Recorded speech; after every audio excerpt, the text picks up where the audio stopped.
Okay, as things seem to go with this car, another change has happened. We are going to go with the original 74 dash for this instead of 69 or a step nose dash.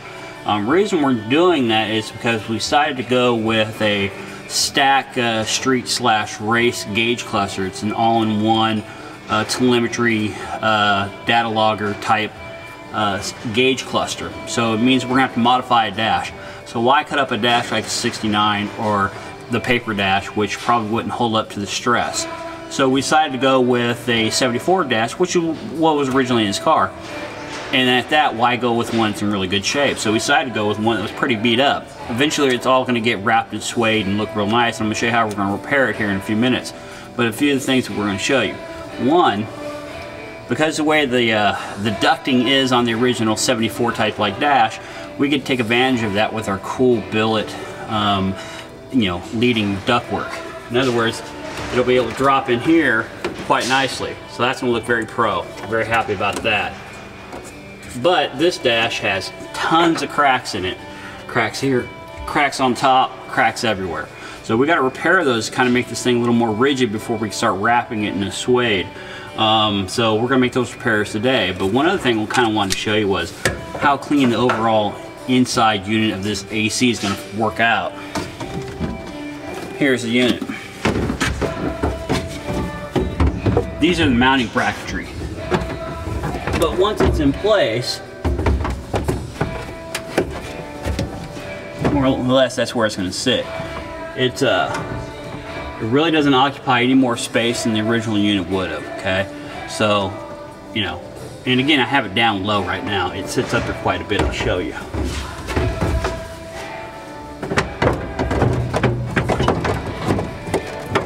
More or less, it's going to go right there like that. By the time you put the center console in and everything else that's going in this car, that will be almost completely hidden. Now, one section of it won't be. You'll still see this from the passenger side, but it's not going to be involved with the leg room of the passenger, so it's not really going to be an issue at all. But effectively, this thing, more or less, is about the same size, just slightly wider than the original unit. It's certainly going to be a whole lot quieter than the original unit is, because even if you bought a brand new motor for your original unit, it's still kind of loud. This one is not the case. It's got a different kind of squirrel cage blower assembly, and it tends to be a whole lot quieter.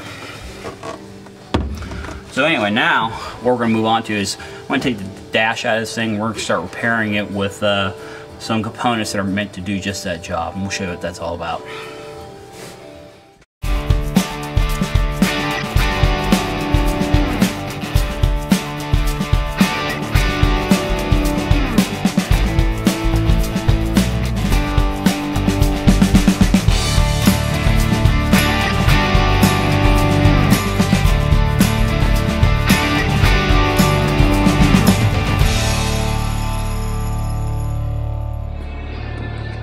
Okay, so you're probably confused as to what we're doing and why we're doing it. And I'll explain it one more time why I'm here.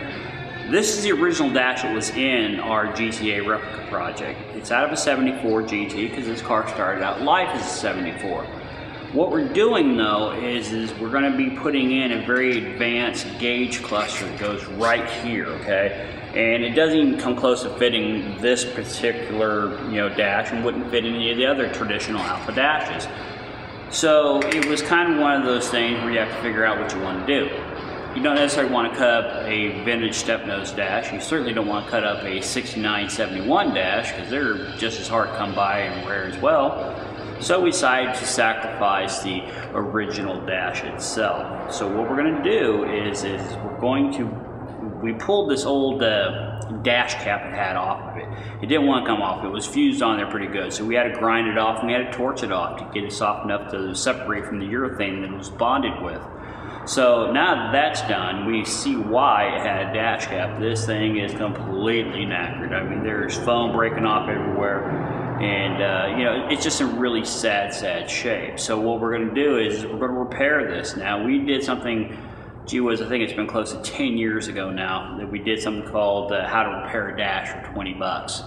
Obviously, I'm not revisiting that. I've been answering emails to that particular how-to method for years now, and quite frankly, I'm a little tired of it. So, but what we're going to do is we're going to use a lot of those techniques on preparing this dash. So what we're going to do starting tomorrow is we'll start fusing all the cracks in here. What we're going to do is we're going to use a special urethane blend that's meant to repair plastic bumpers on modern cars. We're going to fill in these gaps. We're going to overflow them, and then once they harden, we'll sand them down so it matches the original contour. Then after that, this thing's going to get a light coat of a foam, upholstery foam, a very thin set of it, okay? And then it's going to get wrapped in the suede. But before we do any of that, the first thing we have to do is we have to get the gauge cluster in that we're going to be using, because all this has to be fabricated to look like it's a piece of an original dash. The original 70s series dashes, obviously this thing is quite hollowed out, and because our gauge cluster is only 7 inches by 4 inches, it's going to rest right in the middle. That means all this has to get filled in. We got to make it look like it never had this cluster, but yet make the new cluster look rather original. Not an easy thing to do. So the radio and the seat belt, kill light, all that stuff is going to get filled in. Okay, so if you're going to have a dash done in a synthetic suede, the super thin upholstery foam that you put over this is not going to hide any flaws in this. So you need to make this about as tidy as it can be before it gets wrapped in that suede product. So that's effectively what we have to do. This thing's going to get filled. It's going to, by all accounts, it's going to look pretty nasty, to be honest with you. But once the foam's over it and the suede's on it, it's going to look great. So I'm looking forward to creating the cluster and then having this dash all done up and ready for the suede product. What has that got to do with AC, you're probably asking at this point? Well, 6 in one hand, half dozen in another. In order for us to put the air conditioning in, we need to make sure that everything else is going to work as well. So because it encroaches on where the glove box goes, we have to make sure all this is good to go. But the glove box is breaking away, so it just segued into we got to fix the dash and make sure it's in good shape in order to make sure that we don't have problems installing our air conditioner underneath the dash. I'm sure that makes plenty of good sense by now. So what's going to happen with this car is it's going to have this. Okay, and it's going to all be done in synthetic suede. We're going to have the original 70 series console instead. We might do a 69 style console, not sure, but the point is we're going to run the console and then it's going to have our remote shifter in there. We're going to head and incorporate all that into it so it looks like a very natural part of the car. When you're doing something like this car where you're doing a lot of modern stuff and you're incorporating it into a vintage look, you have to find that harmony where both can exist and nothing looks out of place. That's why, because the digital display we're putting on this would look so out of place on this, believe it or not, using the original dash, incorporating a very natural look to the dash, wrapping it in suede kind of ties it all together. You have to kind of really think, further down the road before you get to that point of the build and make sure that things look the part before you execute the purchasing of those items. That gauge cluster is not a cheap job. That thing will tell you anything and everything. It's a data logger. It tells you all the telemetry. It does everything. But that with all its accessories is about $1,600 retail. So you're doggone right that the dash needs to look the part in order for all that to come together. It's a little backbreaking. I'm tired. It's 5 o'clock. I'm going home. It's beer time. We'll bring you up to speed on this later.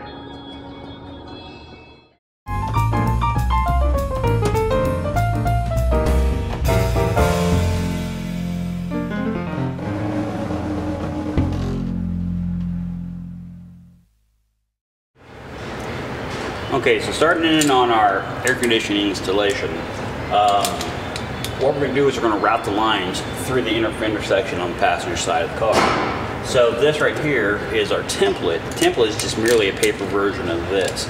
So what we have to do is we have to establish the vertical, which is the smaller of the 4 lines. It has to go to the very top. Okay, so what we're going to do is we use our punch to establish the center of each one of the holes for these. And then we're going to run a pilot hole. Then we're going to drill from the inside of the car out, because the inner fender of the car is pretty tight for us to try to get a good, clean drill bit through, so it's just easier to go through the inside of the cab instead.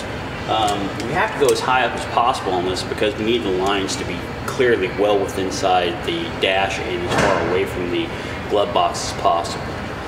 So if you're tackling this, you kind of have to think through everything that's involved in the process of assembling this before you just start randomly mounting the system. Not to mention, you want this as far and as away from tire action as possible. Probably inevitably going to end up with some kind of shielding system to protect the lines.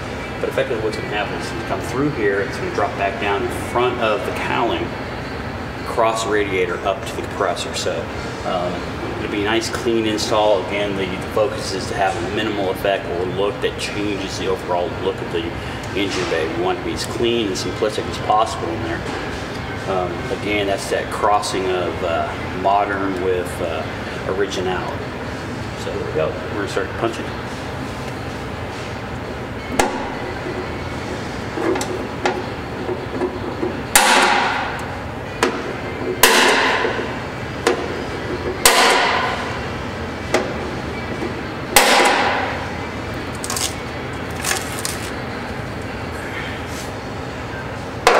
There's a hole tap, and this is effectively what this is a pass-through system. What this is, so you don't have just lines going through the wall. Instead, what you get is a connector that goes to a nice little decorative plate, though you don't see it. And the lines will connect on each side of the wall instead of a line going through the wall, which can inevitably probably rub the lines and make them leak in the future. Pretty clever, forward-thinking device right here. We like it.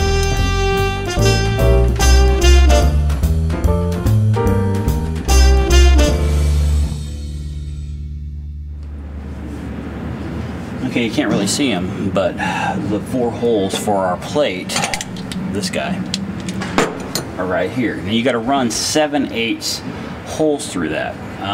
Obviously, because that's on the inside of the tire well, we're going to put some RTV or something behind this plate to seal it up so we don't get water back into the driver's compartment. But you need a 7/8 inch bit to do this. And you couldn't possibly begin to do this without pilot holes already done, because this thing would walk all over the place. So we're going to get started.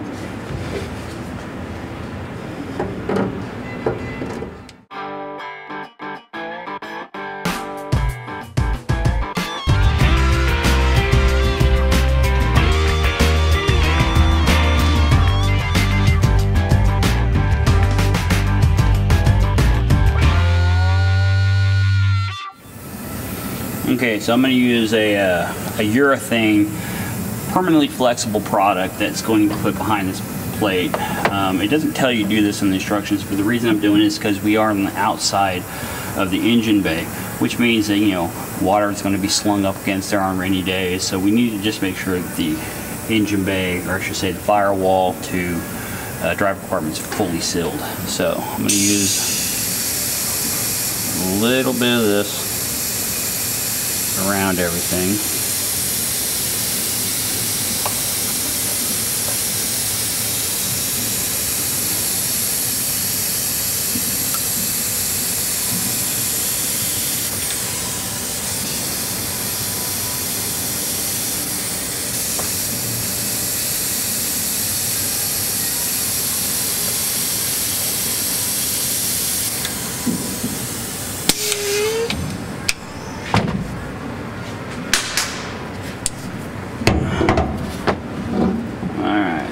So that urethane is going to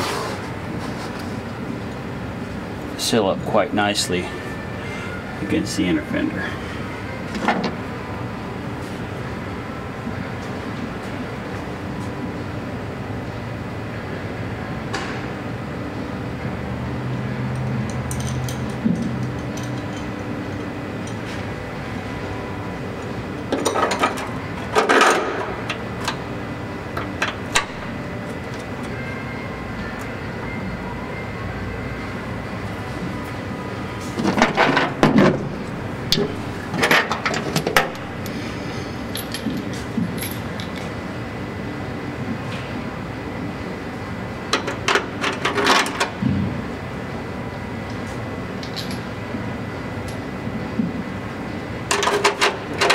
goes the way you planned.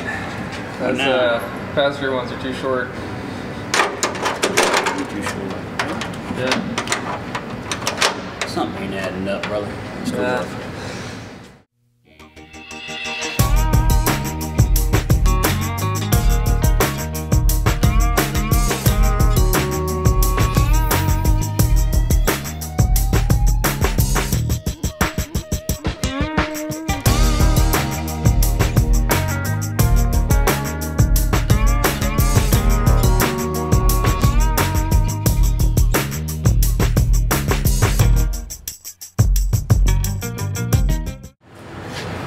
Okay, so next thing we got to put in is a filter dryer. What this particular device does is it keeps moisture, hydroscopic water, if you will, from traveling within the system, because that'll kill a compressor. So what this is going to do is it needs to be somewhere in the system. So if you know your car, you know you have a splash guard that goes right here. So what I'm going to do is I'm going to hide this behind the splash guard. Because again, effectively our biggest motivation is we want to make sure that we hide as much of the product as we can, because we don't want this to be seen. I do believe I can hide it right behind here, so when it goes into the four-way plug into the unit, it should work out all right. Okay, so here's all the fittings you can potentially end up using putting this in. So I established the two that I want to use for this, for a smooth transition to our bulkhead connector. So once you've done that, it's not a bad idea to mark these until you're ready to install them where you're going with them.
Okay, current update. Everything seems like it's going to work out just fine in its current mock-up form, but the glove box will not fit with our AC unit here. It's just really, really close. So what we're going to do is we're going to modify the glove box back. Believe it or not, this is not that big a deal, because you can cut this, and with plastic fusing products, which again you'll see that when the stuff gets here tomorrow, you can cut something like this, remove what you need, put the back on there, use the plastic fusing product, and it'll be just as rock solid as ever. So we have to take off just a little bit off the back of this so it doesn't encroach the ducting system on our new unit. But other than that, that's the only problem we've ran into. Everything else seems to be working out pretty good.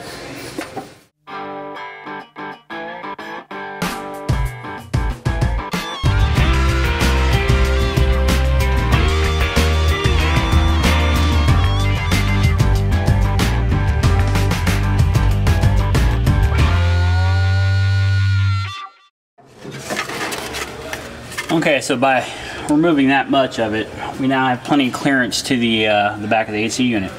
So all we're going to do is we will cut this squared, and then we will use the fuser and seal this right back up the back of the box. Believe it or not, when it's all said and done, you'd be hard pressed to know that we even did this. So, simple job. You just got to get past the panicked idea of cutting up a glove box. There we go. Okay, so our glove box. Cut the back out.